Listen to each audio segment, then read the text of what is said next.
Did you realize that 16% of what general practitioners see each day relates to the skin conditions or dermatology? And that 85% of Australians will suffer from acne at one stage in their life? 70% of Australians by the age of 70 will have developed a skin cancer. And 1 in 17 patients would have developed, by the age of 85, a melanoma. It's my pleasure to interview Associate Professor Alvin Chong, a dermatologist from Melbourne who also runs his own podcast series called Spot Diagnosis. I'm going to speak to him about common dermatological conditions.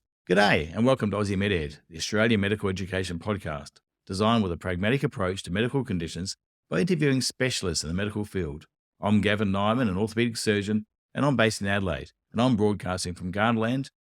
I'd like to remind you that if you enjoyed this podcast, please subscribe, leave a review, or give us a thumbs up, as I really appreciate the support and it helps the channel grow. It's my pleasure now to introduce Associate Professor Alvin Chong, a specialist dermatologist in Melbourne, in Victoria. He has appointments as a VMO at St Vincent's Hospital in Melbourne and at the Skin Health Institute.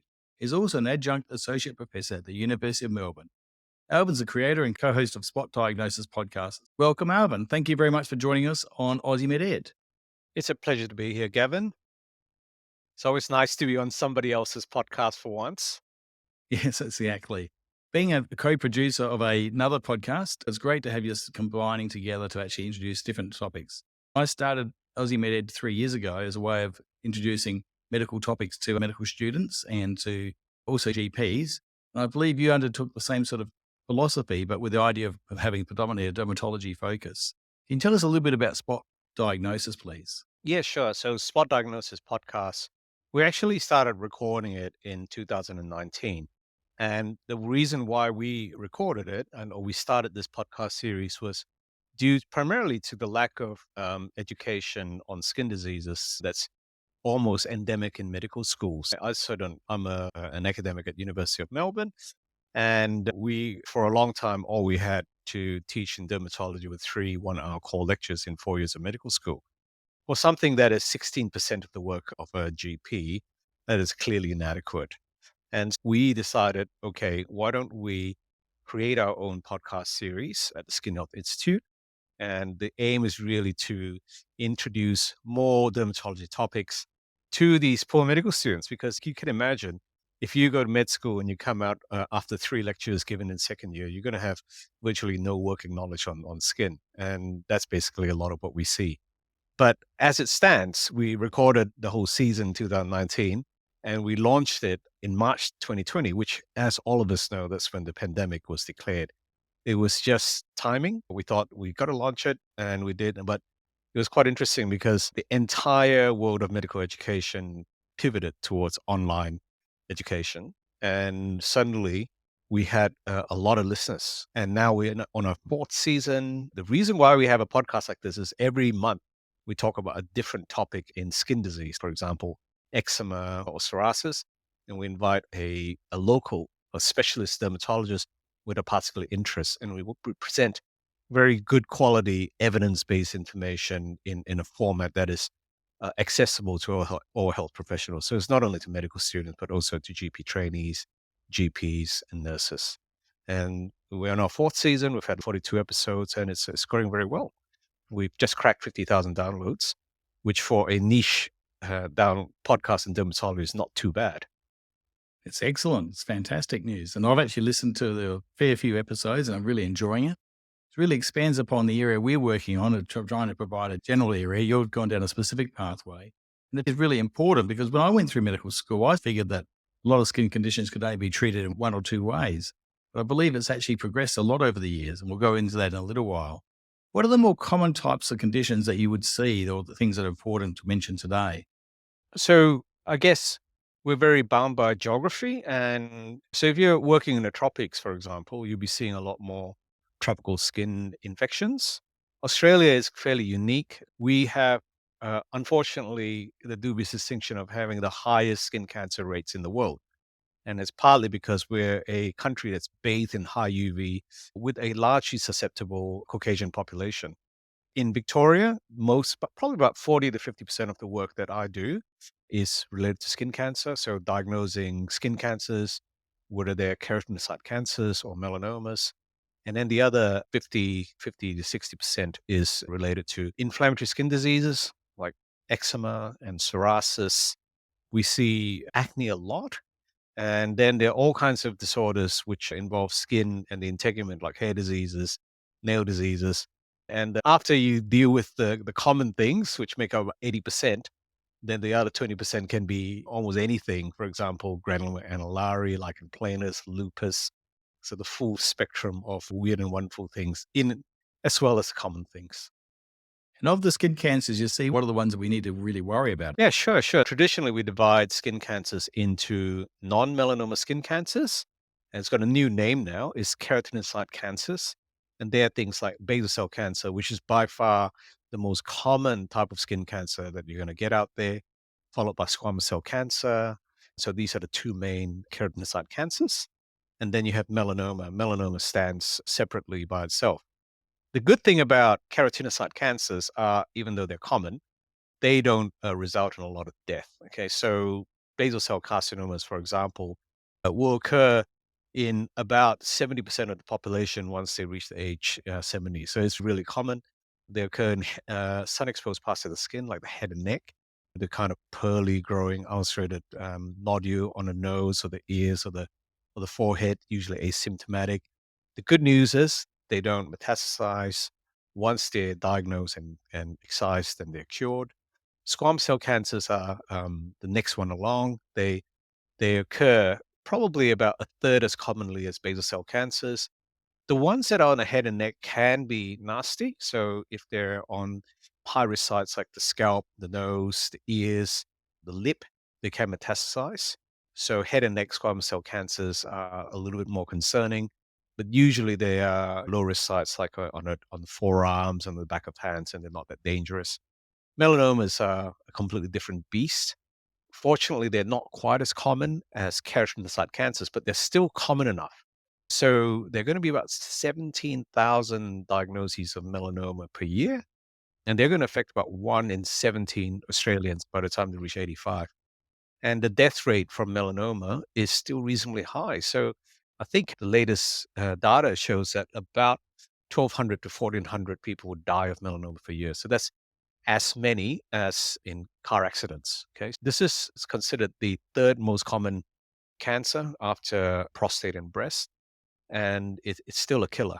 The good news is that you can actually diagnose it early and it's largely preventable using sun protection. And I believe there's been some new developments in the diagnosis over the last 20 years or so with dermoscopy and other techniques. Perhaps you can outline a bit about that, please. Yes, melanomas used to be, certainly when I was in medical school, we learned about the ABCDE, right? A for asymmetry, B for border irregularity, C for color variation, D for diameter, and E for elevation or evolution. And that's still very useful because it's like if you don't have a dermatoscope and you're looking at a dark lesion, a pigmented lesion, you use all those criteria to inform you as to whether something is worrying or not. Of the A, B, C, D, E, it's the E, the evolution is the main concern. If it's something that's changing, it's of concern. But over the last 20 years, the use of dermoscopy, so a dermatoscope is really, it's like a glorified microscope, time 10 magnification, uses LED light, and you place it on the skin with a liquid medium to reduce refraction. And that allows you to look at lesions a lot more closely, and also can peer through the top layer of the epidermis into superficial dermis. So you can have an appreciation of color and structure. And there's a way to learn dermoscopy, and that in itself has resulted in earlier diagnosis of melanoma and also better differentiation. So you're not cutting out pigmented seborrheic keratosis, which are harmless, but we can differentiate them from suspicious pigmented lesions. So it really improves the benign malignant ratio. And I think dermoscopy training is now done by a lot of GPs. Certainly, it's a very important part of being a dermatologist, but it's still not very well taught outside general practice and dermatology. For example, in medical schools, certainly in Melbourne, it's not taught there. Do you think this would also be supplemented by artificial intelligence and the use of computers to help diagnose as well? Or The first thing is, I think there needs to be more teaching in dermoscopy per se across the board, because it's like listening to a stethoscope. All medical students learn how to use a stethoscope to listen to heart sounds. I think medical students should learn how to use a dermatoscope because but it's not so easy to teach. You need expert dermoscopists to teach. And I think it depends on the medical school if the resources are limited and they say, oh, you can only have a very limited amount of time learning dermatology, then they try to teach everything rather than just go into great detail in one topic. So it's not so easy. Now, artificial intelligence is very different. Anything that is visual and that can be analyzed, uh, pattern analysis, okay? Anything that uses pattern analysis, artificial intelligence can do faster and more accurately than we can. Okay, that's actually been proven. There are now studies to show that an AI program can diagnose a melanoma as accurately as a practicing expert dermatologist and much faster. Okay, so we are heading down the path of hopefully using AI as an adjunct to the way we diagnose things. The kind of naysayers would say that we're heading on a pathway of extinction. It's going to take over. I don't think that's going to happen. I think fortunately there are legal structures, and medicine is a very conservative way of organizing thought, and so we're still largely protected by legal structures, by responsibility. You can't really hold AI responsible if it makes a mistake. You can hold a doctor responsible if we make a mistake. But there's a lot of research now where they use AI to look at pigmented lesions. Yeah, I reckon the AI is interesting because I think it's going to be an extra tool to supplement your clinical acumen. One question, though, that comes to mind when you're talking about the stethoscope and also other cardiology devices is that over the years, the stethoscope's now become noise cancelling electronics. The other cardiology things like blood pressure machines you buy at the chemist shop to do your own home monitoring. Do you think there will come a day where you can buy your own dermatoscope with an AI? So at least you can monitor it. And then when you're worried, go to the dermatologist, get advice from there. Yeah, so yeah, good question, isn't it? There are now AI linked apps, okay? And they're not widely used, but I have seen apps where you can take a picture of a pigmented lesion and send it to an AI space, and then it's diagnosed. And then the recommendation, this is worrying, you need to see a dermatologist. This is benign, you can leave it alone. Okay. With all the disclaimers, whether we like it or not, it's actually being used already. It's being used right now. And they're pretty good. They're pretty good. I had a patient who came in and the app had picked one lesion, which they were worried about, and two lesions that they said were harmless. So I said, let me have a look at all of them. And it was accurate. The lesions that they said were harmless was actually quite sophisticated. You need a bit of knowledge to actually say that it's harmless. And the one that they said was malignant was clearly malignant. So they're really intelligent. Yeah. Obviously, at this stage, so anyone listening, you'd still recommend you see a dermatologist rather than just rely on that. Correct, correct. What was interesting was this person had used an app, and the recommendation was go and see a dermatologist and get it treated, or go and see a doctor to get it treated. So that's probably the way triaging things. I think AI can be used to triage things. Excellent. I believe there's been some further advances, both not only in the diagnosis, but in the treatment of these skin cancers, particularly melanoma. Yeah. So the main advance is actually in the treatment of melanoma. So it wasn't that long ago when, if you get diagnosed as having metastatic melanoma, it's over. Like chemotherapy doesn't work. The median survival is something like 6 months. So it is just a lethal disease.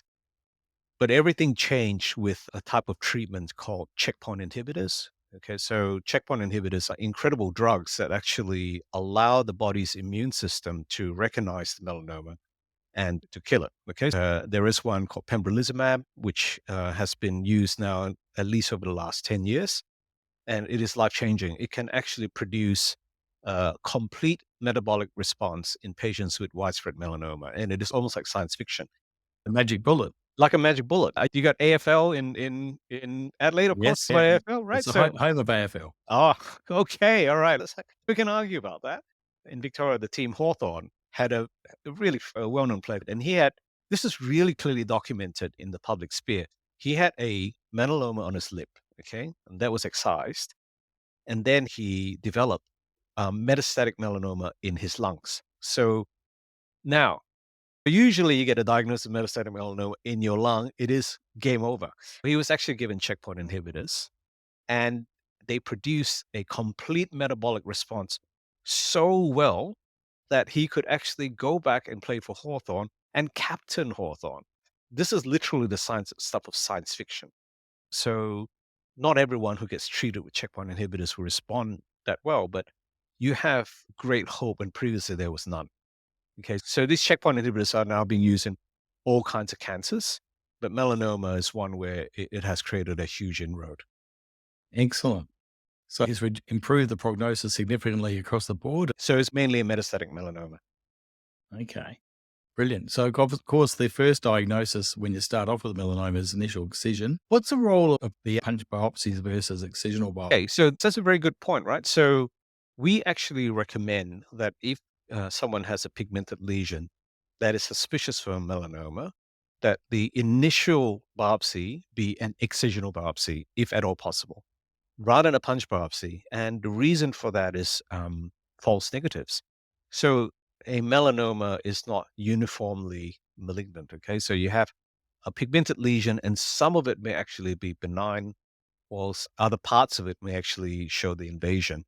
And if you actually punch biopsy the wrong bit and you get a diagnosis saying, oh, this is just a benign nevus, it's a disastrous false negative, and it can lead to delays in treatments. And this has happened. Pigmented lesion, punch biopsy was called benign on the punch, but it actually because missed the malignant bit. And the patient presents like a year later with metastatic melanoma. So excisional biopsy for suspicious pigmented lesions, if at all possible. So it's not a concern that it might spread the melanoma by doing a punch? No. So you don't spread melanomas by punch. It's been truly proven that doesn't happen. It's a misdiagnosis. Okay. Excellent. And the other cancers themselves, they're fairly straightforward. So if we talk about basal cell cancers, the majority of basal cell cancers are treated by excisions with clear margins. Superficial basal cell carcinomas can be treated reasonably well with a medication called imiquimod. This is a topical treatment. You apply it for a 6-week period. It causes quite a lot of inflammation. And essentially, imiquimod stimulates the body's immune system to kill the basal cells and to clear them. So the clearance rate is about 80%. It's pretty good. Okay, particularly in areas where surgery is considered difficult, for example, the lower limbs, but we use them primarily in low risk lesions in low risk areas. So on the trunk, on the limbs, imiquimod will work quite well. And it has to be superficial basal cell, so not an invasive nodular basal cell carcinomas. And what about SCCs for cryotherapy? Is that even used? Okay, so if we talk about squamous cell cancers, invasive SECs, there's only one treatment that I would recommend, if at all possible, and that's actually surgical excision, because the risk of metastatic disease is present. So if you got an invasive SEC in the head and neck area, it needs surgical excision with a good margin. That's the only thing that I would recommend. If you have lower risk SCCs, for example, multiple small SCCs on arms and lower limbs, potentially they can be curated off. You can try cryotherapy, but it's a higher risk situation. They tend to recur. And if they recur, you have to excise them. And unfortunately, not a lot else has been described for SCCs. They're still the knife, primarily the knife. Obviously, there's a lot more to skin cancer than just this little bit, but so we'd refer to spot diagnosis for more information. Yeah, absolutely. Perhaps we can talk about the other condition. Yeah, the other one that you might see commonly is acne. Do you see a lot of that as well? Yeah, I see a lot of acne. So acne, it's considered the most common skin disease because the epidemiology is like about 80 to 85% of young people from 12 to 25 will have some degree of acne. So it's really almost universal. Now, again, it's a spectrum, right? So if you take 100 kids, probably about 80 of the 100 kids will have mild acne, maybe which can be treated reasonably well with over the counter treatments like benzoyl peroxide. But in amongst the spectrum, you can have the extreme ones. So about 10% have increasingly severe acne, nodular cystic acne, with a lot of scarring. And those ones are going to need further treatment apart from over the counter drugs. So the options would include oral antibiotics, topical retinoids, if you're female, contraceptive pills and antiandrogens. And then the most commonly used medication that is effective in severe acne is isotretinoin, also known as Orotain or Roaccutane. So the Roaccutane obviously has a sort of a stigma about it of having some side effects, but I believe that it's not quite as common, these side effects, as what people think they are. Yeah, yeah. Look, it was very interesting when early on when I had a chat with you over the phone, I said, "Oh, we use quite a lot of Roaccutane," and I think you said, "Oh, isn't that associated with depression?" And yeah, correct. And this is one of those big kind of myths about Roaccutane.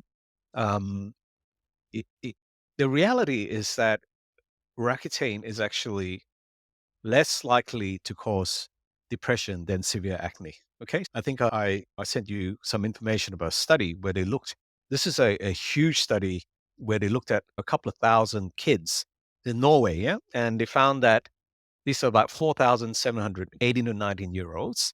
And they looked at kids with substantial acne versus kids with minimal acne. So substantial acne, about 15% of those kids had substantial acne. And they found that the risk of suicidal ideation is increased 1.8 times. Mental health problems increase at 2.25 times. Low attachment 1.5 times. So severe acne itself can cause a lot of mental health issues as well as social issues. And isotretinoin or Roaccutane is the best treatment for this type of acne. And there have been multiple meta-analyses done which showed that Roaccutane does not actually increase the risk of depression per se. In this group of patients, you already have a slightly more high risk.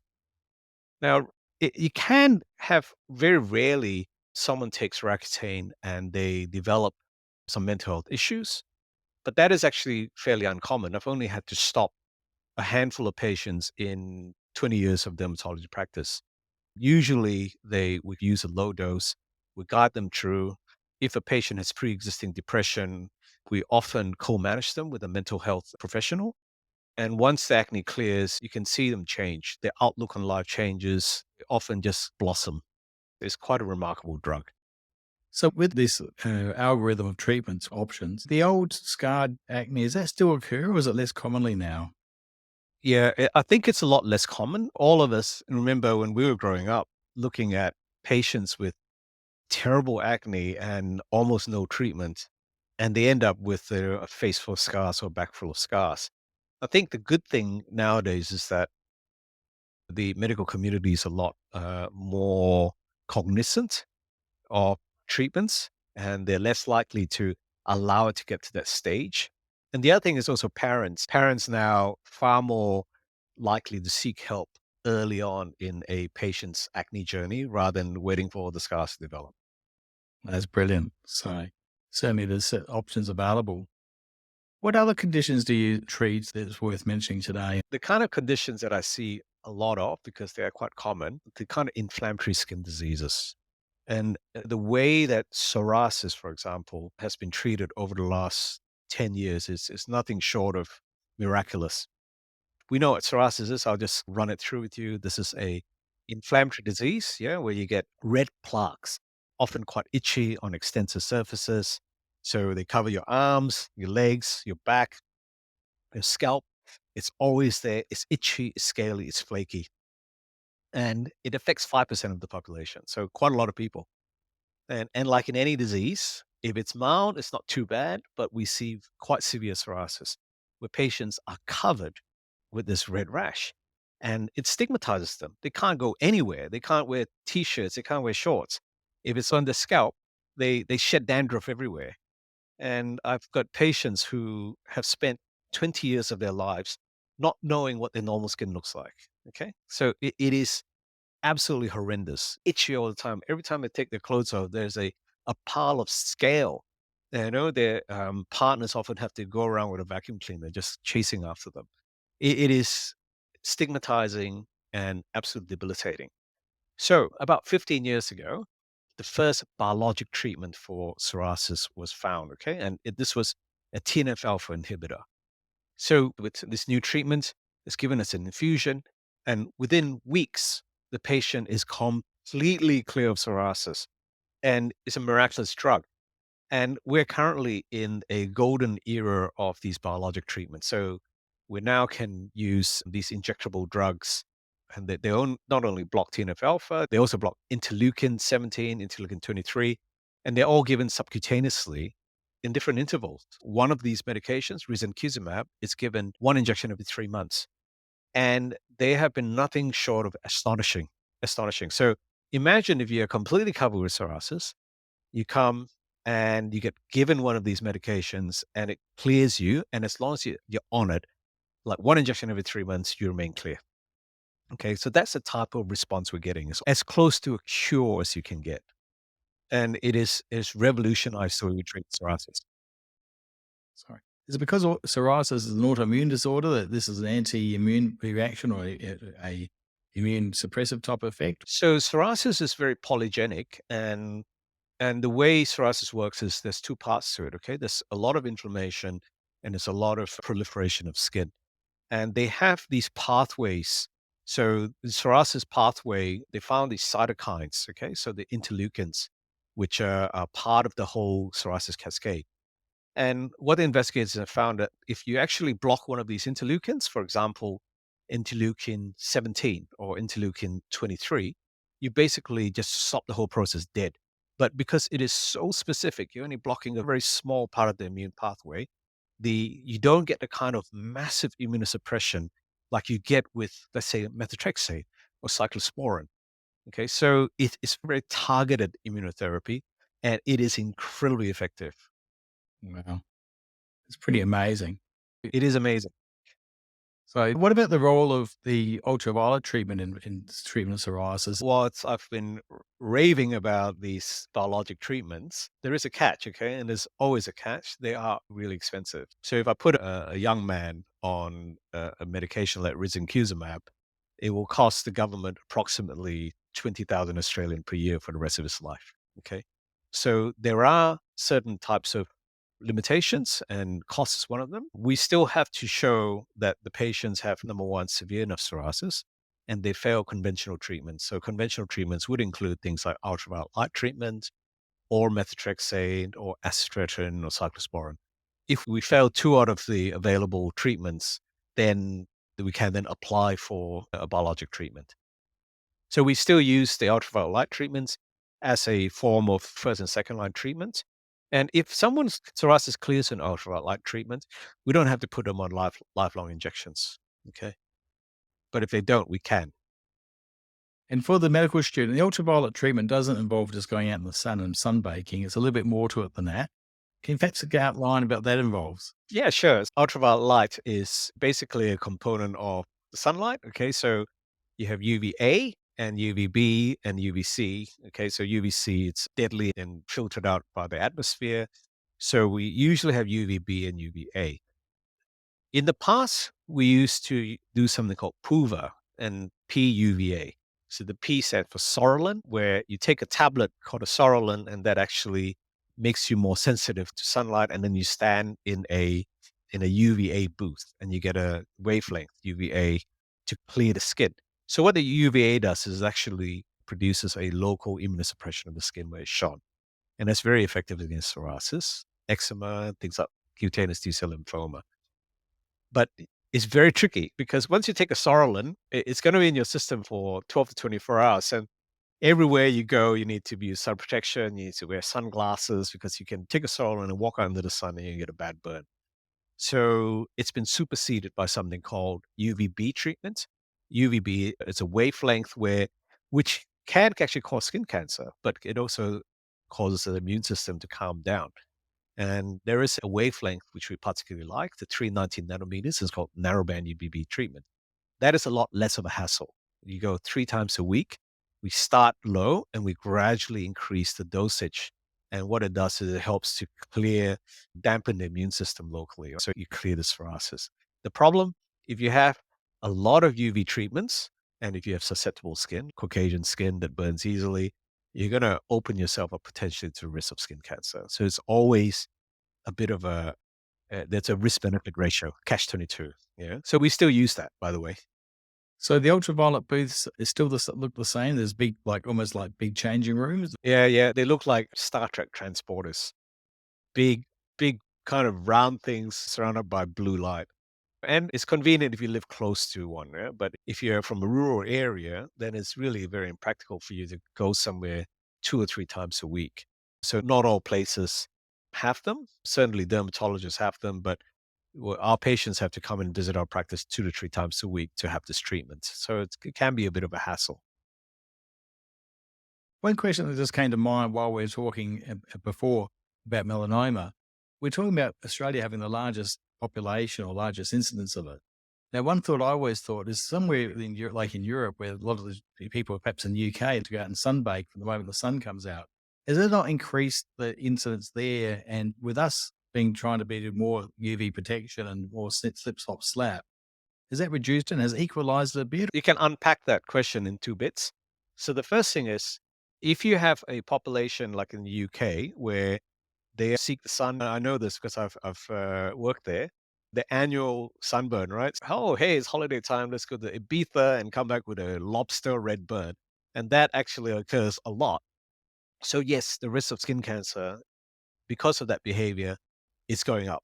Okay. But if you take generally, it's still less sun than someone in Queensland would get. If you live in the Gold Coast, oh my God, at 9 o'clock, the UV index is sitting at 5 already. So you're really being smashed by UV light. So there's just so much of it in Australia. The UK will never ever get to this stage. Okay. The second question is, has public health campaigns like the Sun Smart Sip Stop Sap campaign actually helped? And the answer is yes, it has.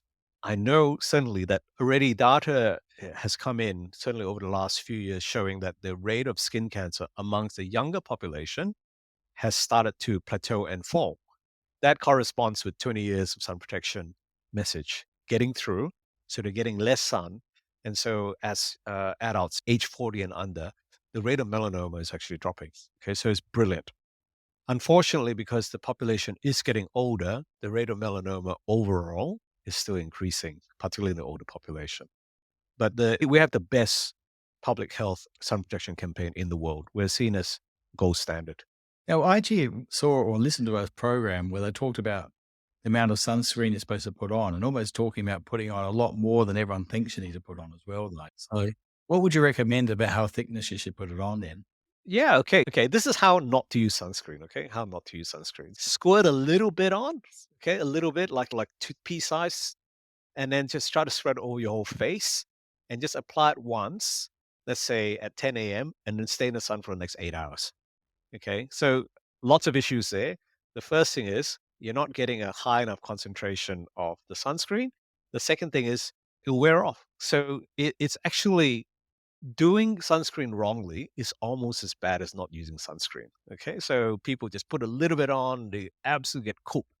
So we recommend number one is that if you're going to use a sunscreen, you got to put enough of it on. And that's like a teaspoon for the whole face, a teaspoon for your arm, for your forearm, a teaspoon for your body, for your upper arm, teaspoon for your chest, 2 teaspoons for your back. So it's quite a lot of sunscreen you need to use.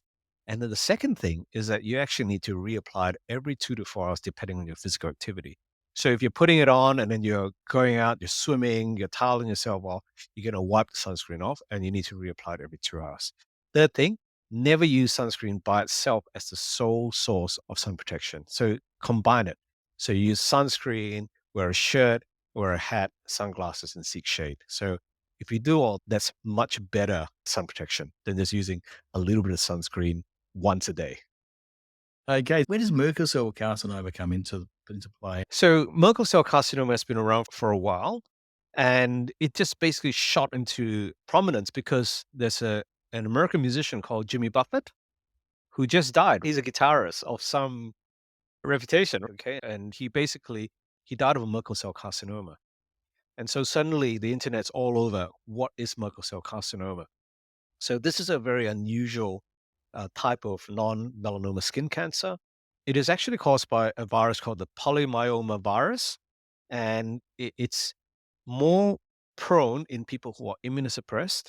So if you're immunosuppressed, let's say you're a transplant recipient, the rate of Merkel cell carcinoma goes up like 50 times, and it is induced by the sun.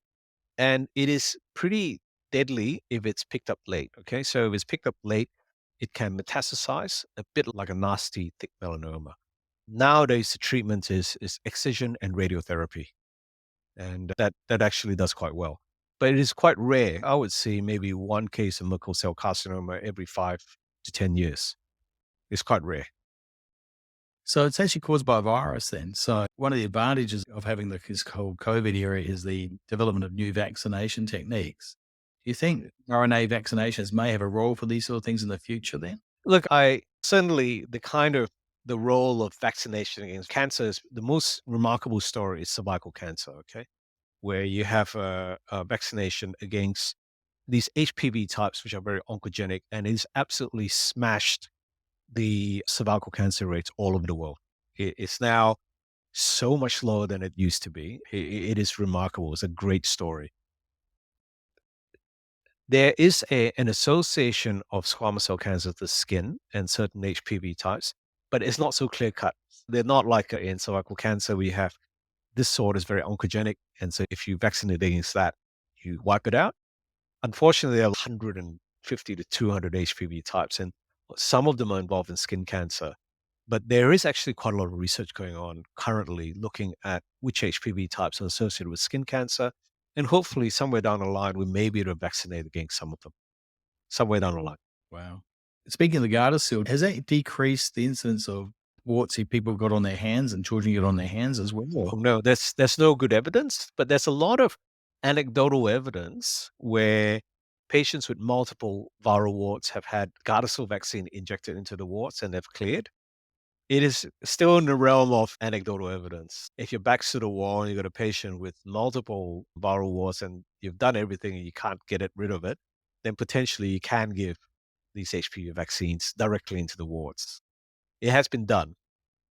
Because a lot of those warts disappear on their own anyway, don't they, on the ones on their limbs and things? Not always. And you have those that just hang around for years and years. You have some that disappear on their own.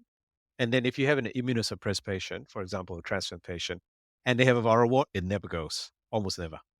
You stop the immunosuppression, they go. If you're on immunosuppression, they don't go. It's been fantastic talking to you, Alvin. It's been a fantastic ride listening to your whole story about spot diagnosis. Tell us a little bit about yourself just before we finish up. What brought you down this whole process of education and where you come from as well? Thank you. So my background is Malaysian Chinese. I grew up in Singapore and I came to Australia in 1986. And then after VC, I went to Melbourne University Medical School and was trained at St. Vincent's Clinical School. And when I was an intern, I did when I was in medical school, I didn't want to be, I want to be a psychiatrist because it was fascinating to me.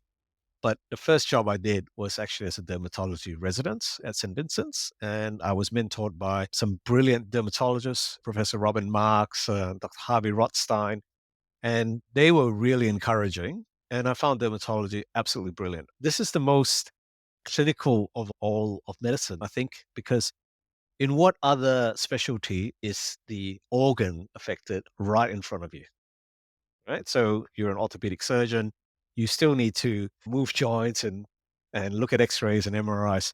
Well, we just look and feel, and it is all there. It is all there. So very interesting for people who are very visually minded, like myself. Dermatology is great for people who are visual, who like pattern recognition. And that's basically what I trained in. And it's been a great journey. There are some of us who are just educators, pedagogic, and I found myself in the space of teaching more and more. I was an examiner for my college, and I've been teaching at my hospital for since I actually became a dermatologist.